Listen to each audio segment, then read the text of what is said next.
नमस्कार। दोपहर समाचार में आपका स्वागत है।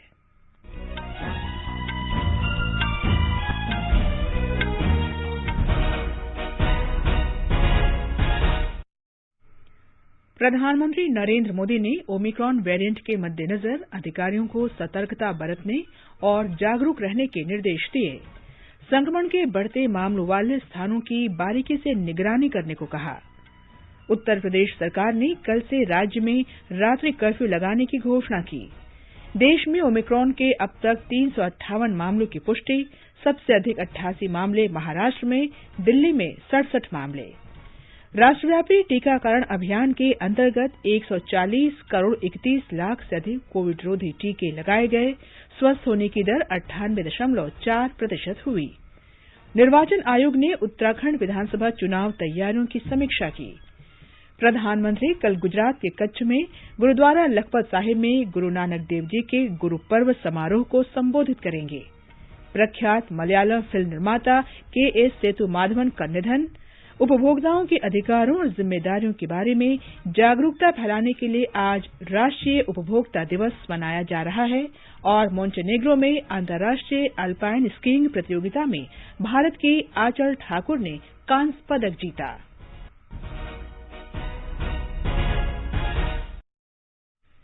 दोपहर समाचार में मनोज के साथ मैं कनकलता। देश कोविड टीकाकरण अभियान के अंतर्गत 150 करोड़ टीके लगाने की दिशा में निरंतर आगे बढ़ रहा है। कोरोना वायरस का नया वेरिएंट मिलने से चिंताएं बढ़ी हैं। आपसे हमारी अपील है कि यथाशीघ्र दोनों टीके लगवाएं और अन्य लोगों को भी टीके लगवाने के लिए प्रेरित करें। कृपया 3 आसान उपायों का पालन अवश्य करें। मास्क लगाएं, 2 गज की सुरक्षित दूरी बनाए रखें, हाथ और चेहरा साफ रखें। कोविड से संबंधित किसी भी जानकारी और मार्गदर्शन के लिए राष्ट्रीय हेल्पलाइन नंबर 011-2397-8046 और 1075 पर संपर्क करें। अब समाचार विस्तार से। प्रधानमंत्री नरेंद्र मोदी ने ओमिक्रॉन वेरिएंट के मद्देनजर अधिकारियों को सतर्कता बरतने और जागरूक रहने के निर्देश दिए हैं। श्री मोदी ने कल शाम कोविड और इसके नए वेरिएंट ओमिक्रॉन की स्थिति की समीक्षा के लिए उच्च स्तरीय बैठक की। उन्होंने कोविड की रोकथाम और प्रबंधन के जन स्वास्थ्य उपायों की समीक्षा की। बैठक में दवाओं, ऑक्सीजन सिलेंडर, कंसंट्रेटर, वेंटिलेटर की उपलब्धता और टीकाकरण की स्थिति सहित स्वास्थ्य बुनियादी ढांचे को मजबूत करने पर जोर दिया गया। प्रधानमंत्री ने सभी स्तरों पर सतर्कता और निगरानी बढ़ाने का निर्देश दिया। उन्होंने केंद्र को राज्यों के साथ निकट समन्वय से काम करने को कहा। प्रधानमंत्री ने कहा कि महामारी के खिलाफ सक्रिय, केंद्रित और समन्वित कार्रवाई होनी चाहिए। श्री मोदी ने कहा कि लोगों को नए वेरिएंट से सतर्क और सावधान रहना चाहिए। उन्होंने कहा कि महामारी के खिलाफ संघर्ष अभी समाप्त नहीं हुआ है और एहतियाती उपायों का पूरी दृढ़ता से पालन आज भी महत्वपूर्ण है। प्रधानमंत्री ने राज्यों में स्वास्थ्य प्रणाली को किसी भी चुनौती से निपटने के लिए चाक चौबंद रखने को कहा। उन्होंने राज्यों से ऑक्सीजन आपूर्ति संयंत्र लगाने और उनका पूरी तरह काम करना सुनिश्चित रखने को कहा है। उन्होंने टेलीमेडिसिन और परामर्श के लिए सूचना प्रौद्योगिकी साधनों के प्रभावी उपयोग करने को भी कहा। प्रधानमंत्री ने सक्रिय और प्रभावी निगरानी के जरिए अधिक संक्रमण वाले क्षेत्रों पर नजर रखने को कहा तथा संक्रमण के नमूनों की जीनोम सीक्वेंसिंग के लिए तुरंत प्रयोगशालाओं में भेजे जाने का निर्देश दिया। देश में अब तक ओमिक्रॉन के 358 मामले सामने आ चुके हैं। महाराष्ट्र में सबसे अधिक 88, इसके बाद दिल्ली में 67 और तेलंगाना में 38 मामले मिले हैं। स्वास्थ्य मंत्रालय ने कहा कि अब तक 114 मरीजों को स्वस्थ होने के बाद छुट्टी दे दी गई है। केंद्र ने राज्यों और केंद्र शासित प्रदेशों से कोविड टीकाकरण की दर बढ़ाने और संक्रमण रोकने के उपाय सख्ती से लागू करने को कहा है। स्वास्थ्य सचिव राजेश भूषण ने राज्यों के स्वास्थ्य सचिवों और राष्ट्रीय स्वास्थ्य मिशन के प्रबंध निदेशकों के साथ समीक्षा बैठक में कहा कि वे कोविड के विरुद्ध संघर्ष को कमजोर न पड़ने दें और ओमिक्रॉन संक्रमण से निपटने के लिए तैयार रहें। उन्होंने कोरोना के नए वेरिएंट को लेकर राज्यों की तैयारी और टीकाकरण की प्रगति की समीक्षा की। श्री भूषण ने राज्यों को सलाह दी कि वे रात का कर्फ्यू लगाएं और खासकर त्योहारों को देखते हुए भीड़ इकट्ठी होने से रोकने के उपाय सुनिश्चित करें। उत्तर प्रदेश सरकार ने कल से राज्य में रात्रि कर्फ्यू लगाने की घोषणा की है। देश में ओमिक्रॉन के बढ़ते मामलों को देखते हुए मुख्यमंत्री ने वरिष्ठ अधिकारियों के साथ बैठक में ये फैसला लिया।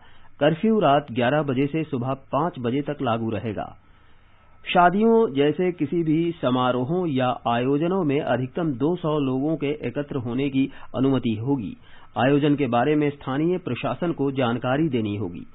सरकार ने कहा है कि लोगों को कोविड अनुरूप व्यवहार तथा सभी आवश्यक दिशा निर्देशों और मानक संचालक प्रक्रियाओं का पालन करना होगा। अधिकारियों से हवाई अड्डों, बस स्टेशनों और रेलवे स्टेशनों के आसपास अतिरिक्त सतर्कता रखने को कहा गया है। राज्य में प्रवेश करने वाले प्रत्येक व्यक्ति की जांच करने का भी निर्देश दिया गया है। राज्य में फिलहाल कोरोना के 266 सक्रिय मामले हैं।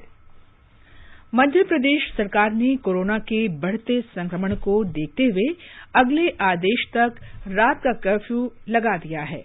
कर्फ्यू रात 11 बजे से सुबह 5 बजे तक लागू रहेगा। राष्ट्रव्यापी टीकाकरण अभियान के तहत अब तक देश में 140 करोड़ 31 लाख से अधिक लोगों को कोविड रोधी टीके लगाए जा चुके हैं। स्वास्थ्य मंत्रालय ने कहा है कि पिछले 24 घंटों में 57,44,000 से अधिक टीके लगाए गए और इसी दौरान 7,051 रोगी ठीक हुए। स्वस्थ होने की दर 98.40% है।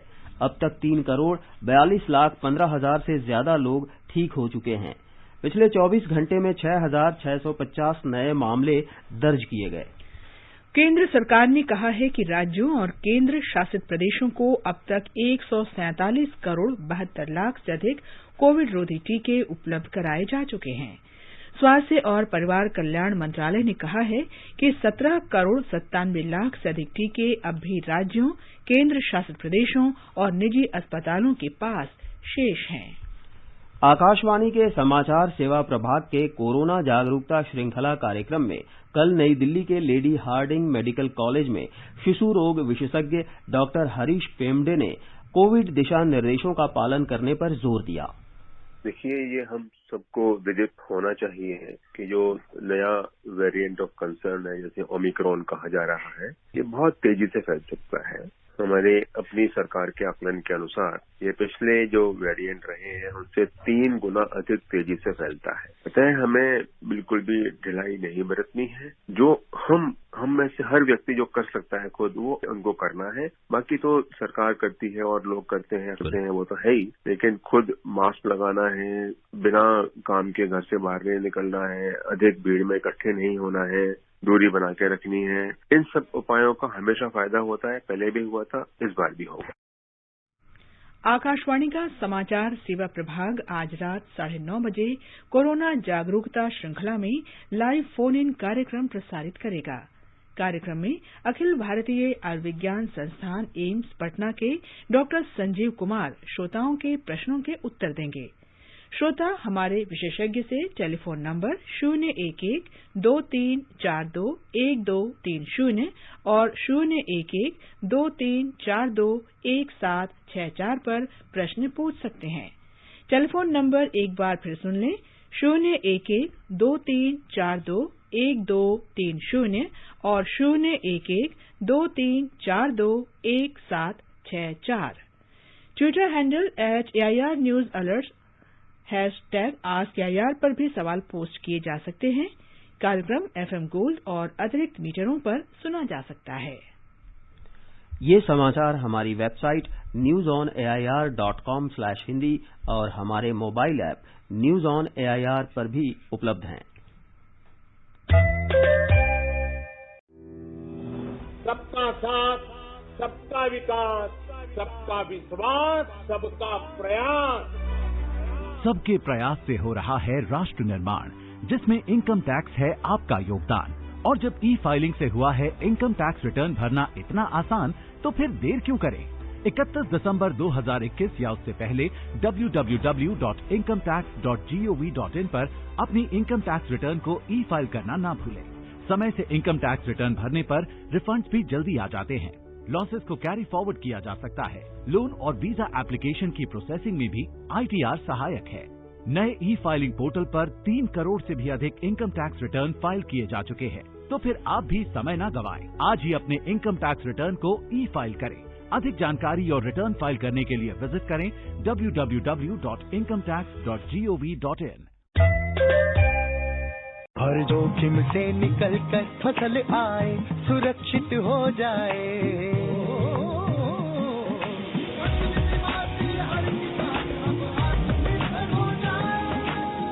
संकट के समय प्रधानमंत्री फसल बीमा योजना किसानों के लिए वरदान है।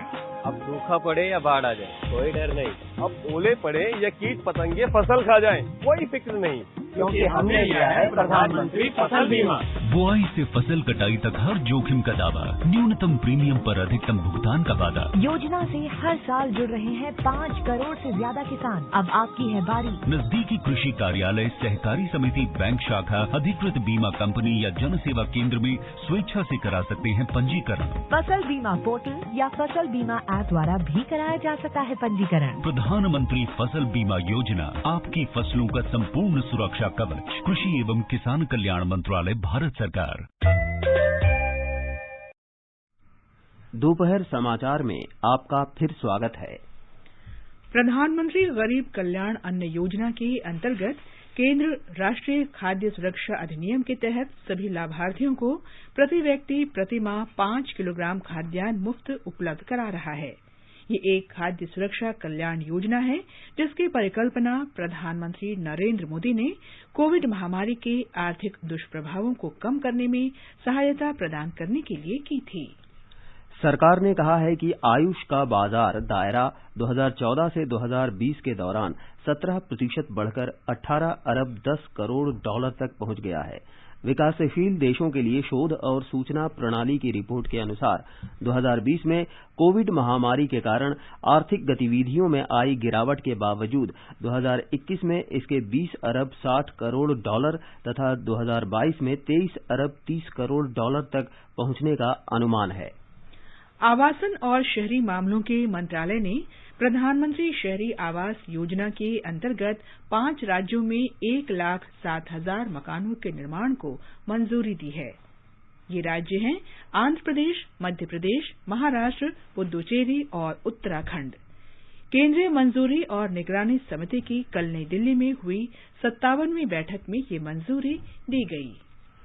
उत्तराखंड में जल जीवन मिशन के अंतर्गत 164 करोड़ रुपए से अधिक की पेयजल आपूर्ति योजनाओं को मंजूरी दी गई है। इससे गांवों में 9,200 से अधिक घरों में नल के पानी का कनेक्शन उपलब्ध कराया जाएगा। जल शक्ति मंत्रालय ने कहा कि इन योजनाओं से अल्मोड़ा, बागेश्वर, देहरादून, नैनीताल और उत्तरकाशी जिलों के 140 गांवों को लाभ होगा। चालू वित्त वर्ष में राज्य ने 2,64,000 घरों में नल से जल उपलब्ध कराने की योजना बनाई है। राज्य सरकार ने अगले साल दिसंबर तक सभी गांवों में पीने का स्वच्छ पानी उपलब्ध कराने का लक्ष्य रखा है। मुख्य निर्वाचन आयुक्त सुशील चंद्रा और उनके दल ने देहरादून के 2 दिन के दौरे पर उत्तराखंड में विधानसभा चुनाव की तैयारियों की समीक्षा की। आज दूसरे दिन मुख्य निर्वाचन आयुक्त ने संवाददाताओं से बातचीत की। उन्होंने कहा कि निर्वाचन आयोग राज्य में निष्पक्ष, स्वतंत्र और पारदर्शी ढंग से चुनाव कराने के लिए प्रतिबद्ध है। उत्तराखंड राज्य में विधानसभा का कार्यकाल 23 मार्च 2022 को समाप्त हो रहा है। राज्य में 70 विधानसभाओं और 70 विधानसभा निर्वाचन क्षेत्रों, जिसमें 55 जनरल तथा 13 शेड्यूल कास्ट तथा 2 SC/SC के लिए चुनाव होने हैं। भारतीय निर्वाचन आयोग हमेशा से स्वतंत्र, निष्पक्ष तथा प्रलोभन मुक्त तरीके से विधानसभा का आगामी सामान्य निर्वाचन करने के लिए प्रतिबद्ध है। हमारा प्रयास है कि सभी वरिष्ठ नागरिकों, दिव्यांगजनों, महिलाओं, नए मतदाताओं सहित सभी मतदाताओं की अधिकतम भागीदारी सुनिश्चित करें। सुशील चंद्रा ने कहा कि राज्य में 100 मतदाता केंद्रों को महिलाएं संचालित करेंगी। उन्होंने कहा कि कोविड को देखते हुए विशेष इंतजाम किए गए हैं। श्री चंद्रा ने कहा कि निर्वाचन आयोग के दल ने राजनीतिक पार्टियों के साथ बैठक की। इसके अलावा चुनाव के सिलसिले में राज्य के जिला निर्वाचन अधिकारियों, पुलिस अधिकारियों और वरिष्ठ अधिकारियों के साथ भी बैठक हुई। और सबसे पहले जो हम लोगों का इंटरेक्शन था वो पॉलिटिकल पार्टी से था। कल हमें 6 पॉलिटिकल पार्टीज के सदस्यगण मिले। उसके उपरांत हमने सभी डीएम तथा एसपी के साथ एक मीटिंग की, जिसमें कि लॉ एंड ऑर्डर तथा बाकी अन्य चीजों से, निर्वाचन संबंधी चीजों की चर्चा की गई। उसके उपरांत हमने सभी एनफोर्समेंट एजेंसी हैं, जैसे कि इनकम टैक्स है, कस्टम्स है, सेंट्रल एक्साइज है, लोकल एक्साइज है, पुलिस ऑफिसर्स हैं, DRI है, इन सभी विभागों से एनफोर्समेंट को बढ़ाने के लिए चर्चा की गई। निर्वाचन आयोग का दल राज्य विधानसभा चुनाव तैयारियों की समीक्षा के लिए कल देहरादून पहुंचा था और आज शाम लौट आएगा। आगे बढ़ने से पहले मुख्य समाचारों पर एक नजर। प्रधानमंत्री नरेंद्र मोदी ने ओमिक्रॉन वेरिएंट के मद्देनजर अधिकारियों को सतर्कता बरतने और जागरूक रहने के निर्देश दिए। संक्रमण के बढ़ते मामलों वाले स्थलों की बारीकी से निगरानी करने को कहा। उत्तर प्रदेश सरकार ने कल से राज्य में रात्रि कर्फ्यू लगाने की घोषणा की। देश में ओमिक्रॉन के अब तक 358 मामलों की पुष्टि, सबसे अधिक 88 मामले महाराष्ट्र में, दिल्ली में 67 मामले। निर्वाचन आयोग ने उत्तराखंड विधानसभा चुनाव तैयारियों की समीक्षा की। प्रधानमंत्री कल गुजरात के कच्छ में गुरुद्वारा लखपत साहिब में गुरु नानक देव जी के गुरुपर्व समारोह को संबोधित करेंगे और मोंटेनेग्रो में अंतर्राष्ट्रीय अल्पाइन स्कीइंग प्रतियोगिता में भारत की आंचल ठाकुर ने कांस्य पदक जीता। प्रधानमंत्री नरेंद्र मोदी कल गुजरात के कच्छ में गुरुद्वारा लखपत साहिब में गुरु नानक देव जी के गुरु पर्व समारोह को वीडियो कॉन्फ्रेंसिंग के माध्यम से संबोधित करेंगे। हर वर्ष 23 दिसंबर से 25 दिसंबर तक गुजरात की सिख संगत लखपत साहिब में गुरु नानक देव का गुरु पर्व मनाती है। अपनी यात्राओं के दौरान गुरु नानक देव लखपत में रुके थे। गुरुद्वारा लखपत साहिब में उनकी निशानियां रखी गई हैं, जिनमें लकड़ी के जूते, पालकी और गुरमुखी की पांडुलिपियां और चिन्हों की लिपियां शामिल हैं। आज राष्ट्रीय उपभोक्ता दिवस है। उपभोक्ता आंदोलन के महत्व को उजागर करने और प्रत्येक उपभोक्ता के अधिकारों और जिम्मेदारियों के बारे में जागरूकता फैलाने के लिए हर वर्ष 24 दिसंबर को ये दिवस मनाया जाता है। आज ही के दिन उपभोक्ता संरक्षण अधिनियम 1986 लागू किया गया था। इस अधिनियम का उद्देश्य उपभोक्ताओं को दोषपूर्ण सामान, सेवाओं में कमी और अनुचित व्यापार के खिलाफ प्रभावी सुरक्षा उपाय प्रदान करना है। उपभोक्ता मामलों के मंत्री पीयूष गोयल ने लोगों से अपने अधिकारों और जिम्मेदारियों के बारे में सजग रहने और एक जागरूक उपभोक्ता बनने का संकल्प लेने को कहा है। प्रख्यात मलयालम फिल्म निर्माता के.एस. सेतुमाधवन का आज सुबह चेन्नई में उनके आवास पर निधन हो गया। वे 90 वर्ष के थे। कई राष्ट्रीय और राज्य पुरस्कार विजेता सेतुमाधवन ने कई दशकों के अपने करियर के दौरान 60 से अधिक फिल्मों का निर्देशन किया। मोंटेनेग्रो में अंतर्राष्ट्रीय अल्पाइन स्कीइंग प्रतियोगिता में भारत की आंचल ठाकुर ने कांस्य पदक जीता है। इसके साथ ही आंचल अंतर्राष्ट्रीय स्तर पर 2 पदक जीतने वाली पहली भारतीय स्कीइंग खिलाड़ी बन गई हैं। इससे पहले उन्होंने 2018 में तुर्की में भी कांस्य पदक जीता था। ये समाचार आकाशवाणी से प्रसारित किए जा रहे हैं। ताजा समाचार जानने के लिए आप हमारे Twitter handle @AIR News Hindi को फॉलो कर सकते हैं। आजादी का अमृत महोत्सव के लिए सभी उपभोक्ताओं को शुभकामनाएं। हॉलमार्क सोने की शुद्धता सुनिश्चित करता है। हमेशा हॉलमार्क वाले सोने के आभूषण खरीदें। उपभोक्ता संबंधित किसी भी शिकायत के लिए कृपया राष्ट्रीय उपभोक्ता हेल्पलाइन के टोल फ्री नंबर 14404 पर संपर्क करें। उपभोक्ता मामले विभाग, भारत सरकार द्वारा जनहित में जारी। जागो ग्राहक जागो। ये आकाशवाणी है। आजादी का अमृत महोत्सव के हिस्से के रूप में आकाशवाणी समाचार आजादी के तराने कार्यक्रम प्रसारित करता है। ये कार्यक्रम उन देशभक्ति गीतों पर आधारित है जिन्होंने स्वतंत्रता आंदोलन में लोगों में जोश भर दिया था। स्वाधीनता आंदोलन के दौरान भारतीय जनमानस को उत्प्रेरित कर स्वतंत्रता का अलख जगाने और मातृभूमि के प्रति सेवा, समर्पण और त्याग की ज्वाला प्रज्वलित कर देने वाले अमर गीतों पर आधारित विशेष कार्यक्रम आजादी के तराने सुनना न भूलें। FM गोल्ड 100.1 मेगाहर्ट्ज पर प्रत्येक शुक्रवार शाम 4:45 पर परिक्रमा कार्यक्रम के अंतर्गत। आजादी के तराने सिर्फ आकाशवाणी पर।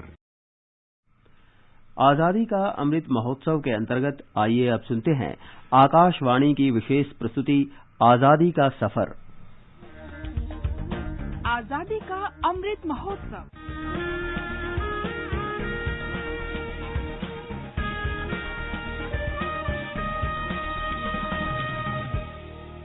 आजादी का सफर आकाशवाणी के संग एक राष्ट्र का जन्म, भारत का शानदार स्वाधीनता संघर्ष आधुनिक विश्व के महानतम संघर्षों में से एक है। आकाशवाणी से हम आपके लिए रोजाना ला रहे हैं इस शानदार संघर्ष की झलक।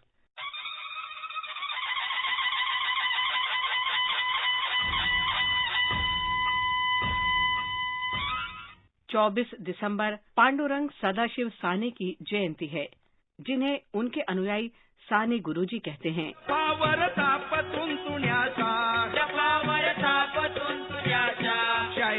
महाराष्ट्राचा प्राण, साने गुरुजींचे गातो गुणगान। पांडुरंग साने एक शिक्षक, सामाजिक कार्यकर्ता और स्वतंत्रता सेनानी थे। उनका जन्म 1899 में महाराष्ट्र के रत्नागिरी में हुआ था। साने ने संभावित रूप से आकर्षक करियर त्याग कर ग्रामीण क्षेत्रों के स्कूलों में पढ़ाया। उन्होंने विद्यार्थी नाम की एक पत्रिका प्रकाशित की। 1930 में गांधी जी के सविनय अवज्ञा के आह्वान से प्रेरित होकर साने ने अपना शिक्षण व्यवसाय छोड़ दिया और अपना जीवन स्वतंत्रता संग्राम को समर्पित करने का फैसला किया। भारत चळवळ सुरू झाली, गांधीजींनी प्रेरणा दिली, करेंगे मरेंगे मंत्रा, जनतेने खूप दिली बघा साथ जी, जनतेने खूप दिली बघा साथ। उन्होंने ग्रामीण महाराष्ट्र, विशेषकर खानदेश क्षेत्र में भारतीय राष्ट्रीय कांग्रेस के प्रसार में महत्वपूर्ण भूमिका निभाई। वो कांग्रेस के फैजपुर अधिवेशन के संगठन में सक्रिय रूप से शामिल हुए। 1930 से 1947 के दौरान साने ने अंग्रेजों के खिलाफ विभिन्न आंदोलनों और विरोध प्रदर्शनों में भाग लिया। वे 6 साल और 7 महीने के लिए धुले, तिरुचिरापल्ली, नासिक, यरवड़ा और जलगांव की जेलों में रहे। साने ने विशेष रूप से राष्ट्रीय एकता की समस्या के संदर्भ में भारतीय भाषाओं को सीखने के महत्व को पहचाना। उन्होंने अंतर भारतीय आंदोलन शुरू किया। उन्होंने थिरुकुरल की प्राचीन तमिल कृति का मराठी में अनुवाद भी किया। पांडुरंग साने ने अस्पृश्यता के मुद्दे पर जागरूकता लाने के लिए पूरे महाराष्ट्र की यात्रा की। मई 1947 में उन्होंने तथाकथित अछूतों के लिए पंढरपुर विठ्ठल मंदिर खुलवाने के लिए भूख हड़ताल की।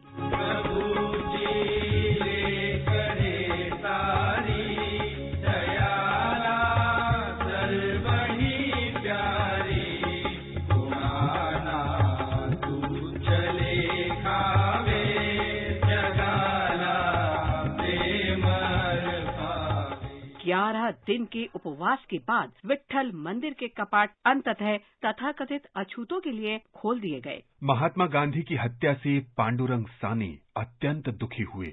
गांधी जी की हत्या का समाचार सुनकर साने 21 दिन के अनशन पर बैठ गए। राष्ट्र की परिस्थितियों से असंतुष्ट होकर उन्होंने 11 जून 1950 को अपना जीवन समाप्त कर दिया।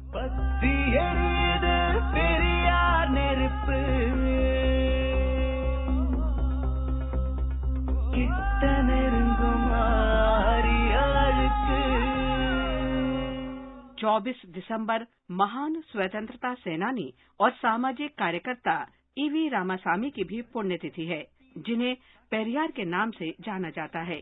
एक महान वक्ता पेरियार ने अंग्रेजों के खिलाफ लड़ने के लिए जीवन के सभी क्षेत्र के लोगों को लामबंद किया। सामाजिक गतिविधियों को समय देने के लिए पेरियार ने सभी सरकारी पदों से इस्तीफा दे दिया, साथ ही आकर्षक पारिवारिक व्यापार को भी छोड़ दिया।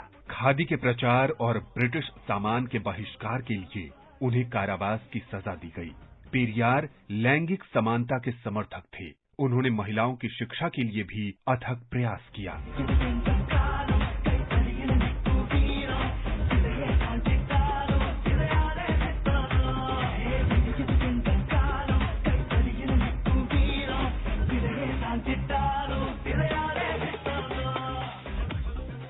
रामासामी ने 50 साल से अधिक समय भाषण देते हुए बिताया। उन्होंने इस बात का प्रचार किया कि सभी नागरिक समान हैं। रामासामी के सार्वजनिक जीवन में प्रवेश तक तमिल समाज में सांप्रदायिक भेदभाव की गहरी पैठ थी।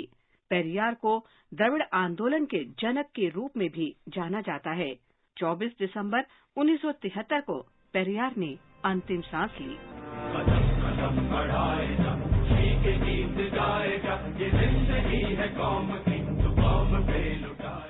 आज हम हरभजन सिंह को भी याद कर रहे हैं, जो 1942 में आजाद हिंद फौज में शामिल हुए थे।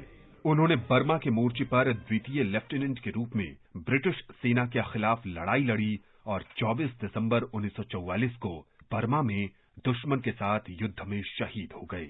हम इस वीर शहीद को सलाम करते हैं।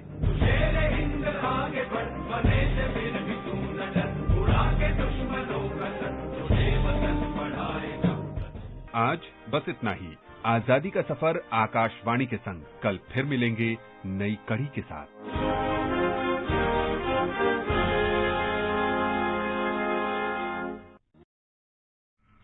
आज का संस्कृति संदेश समर्पित है हिंदी फिल्मों के महान गायक मोहम्मद रफी को।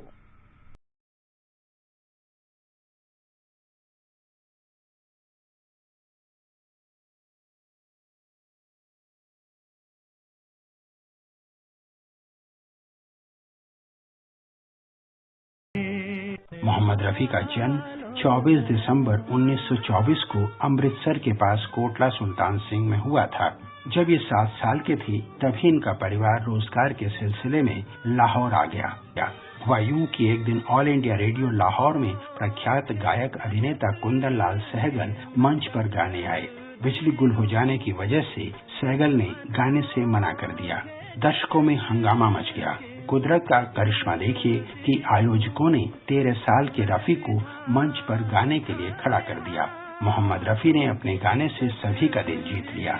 दर्शकों में बैठे प्रसिद्ध संगीतकार श्याम सुंदर उनके गाने से इतने प्रभावित हुए कि उन्होंने मोहम्मद रफी को फिल्मों में गवाने का फैसला किया। 1951 में नौशाद के लिए फिल्म बैजू बावरा में गाए मोहम्मद रफी के गानों ने ऐसा जादू किया कि वे फिल्मों के मुख्य गायक बन गए। 14वीं का चांद के शीर्षक गीत के लिए रफी को पहला फिल्म फेयर पुरस्कार मिला। जो भी हो तुम खुदा की कसम लाजवाब हो। 1961 में रफी को दूसरा फिल्म फेयर अवार्ड ससुराल के गीत के लिए मिला। 1965 में ही फिल्म दोस्ती के लिए गाए गीत के लिए रफी को तीसरा फिल्म फेयर पुरस्कार मिला। 1965 में भारत सरकार ने उन्हें पद्मश्री पुरस्कार देकर सम्मानित किया। 1968 में शंकर जयकिशन के संगीत निर्देशन में फिल्म ब्रह्मचारी के गीत के लिए उन्हें 5वां फिल्म फेयर अवार्ड मिला। 1977 में फिल्म हम किसी से कम नहीं के गीत के लिए उन्हें अपने जीवन का छठा और अंतिम फिल्म फेयर अवार्ड मिला। सारी दुनिया को अपनी आवाज से दीवाना बनाने वाले शहंशाह तरन्नुम मोहम्मद रफी की अपनी आवाज 31 जुलाई 1980 को खामोश हो गई, लेकिन अपने पीछे छोड़ गई सदाबहार गीतों का ऐसा जादू जो सदियों तक लोगों के दिलों पर राज करता रहेगा। मोहम्मद रफी तो बहुत याद आया।